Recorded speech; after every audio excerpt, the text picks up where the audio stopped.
বিভিন্ন চৰকাৰৰ দিনত গুৱাহাটীটো হীৰাৰ গুৱাহাটী হৈ গ'লহেঁতেন। এতিয়া সেই বাজেটাৰী এলিগেশ্যনবিলাকৰ কিমান পইচা ক'লৈ গ'ল আৰু কিমান পইচা গুৱাহাটী উন্নয়নৰ হকে খৰচ হ'ল কিবা এটা ডাঙৰ প্ৰশ্নবোধক আছিল। এটা প্ৰথম কথাটো হৈছে চৰকাৰে যথেষ্টখিনি কৰিছে, কিন্তু যথেষ্টখিনি কৰিবলগীয়া আছে। চৰকাৰৰ হেমাহি আছেই। গুৱাহাটীৰ উন্নয়নৰ হকে অকল চৰকাৰ হ'লে নহ'ব। নিশ্চিতভাৱে আমি সকলোৱে ভাবিছোঁ যে অৰাজনৈতিক প্লেটফৰ্ম লাগিবই, ৰাইজে মাত মাতিব লাগিবই।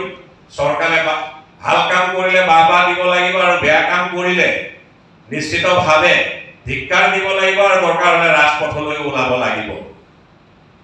কিন্তু তেনে সংগঠন 1991 চনত স্বনামধন্য লক্ষ্যধৰ চৌধুৰী, তেতিয়া তেখেত সভাপতি আছিলে, আমি সৰু, আৰু সাধাৰণ সম্পাদক আছিল এই এটা গুৱাহাটীৰ উন্নয়নৰ হকে মঞ্চ তৈয়াৰ কৰিছিল। সাধাৰণ সম্পাদক আছিল সদ্যপ্ৰয়াত ধীৰেন বৰুৱাদেৱ। সংগঠনটোৰ নামাকৰণ আছিল গুৱাহাটী ৰক্ষা কমিটি। সেই গুৱাহাটী ৰক্ষা কমিটিয়ে 1998 চনত তাৰ নামাকৰণ সলনি কৰি হৈছিলগৈ ছেভ গুৱাহাটী বিল গুৱাহাটী। আৰু ছেভ গুৱাহাটী গোৱেল গুৱাহাটীৰ লগত সদ্যপ্ৰয়াত ধীৰেন বৰুৱা, তেখেতৰ প্ৰাণ আছিল ছেভ গুৱাহাটী বিল গুৱাহাটী। ছেভ গুৱাহাটী বিল গুৱাহাটীৰ জীৱনকালত যথেষ্টখিনি গুৱাহাটীৰ উন্নতিৰ হকে কৰিছে। চৰকাৰৰ ভাল কাম কৰিলে বাহ দিছে আৰু চৰকাৰে বেয়া কাম সামাজিক দিশত ব্যৱসায়িক দিশত কোনো কাম তেওঁলোকে কৰিব নোৱাৰে। এনেধৰণৰ ব্যক্তি পৰিহাৰ কৰিব লাগে।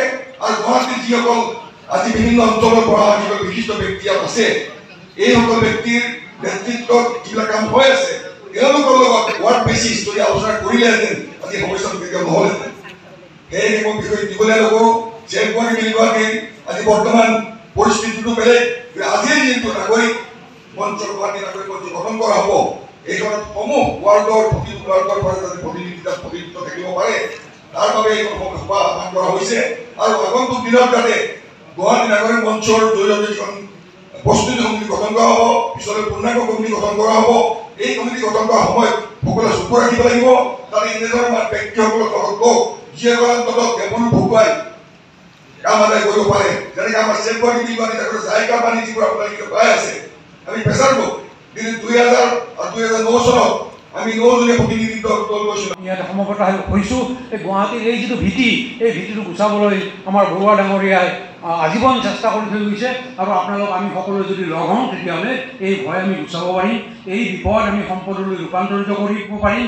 আৰু গোটেই আমাৰ অসম আৰু আমাৰ গোটেই অঞ্চলটোৰ যিটো প্ৰাকৃতিক পৰিৱেশ আৰু আপোনাৰ এই উপত্যকাটোৰ বেলেগ ধৰণৰ উপত্যকা, এইটো কথা গংগা উপত্যকাৰ লগতো নিমিলে আৰু অন্যান্য যিবিলাক উপত্যকা আছে তাতকৈ বহুত পৃথক।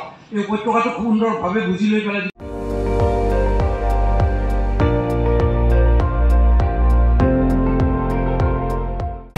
আপুনি চাই আছে ND24, সৰ্বশ্ৰেষ্ঠ নহয় সৰ্বোত্তমৰ দৌৰত।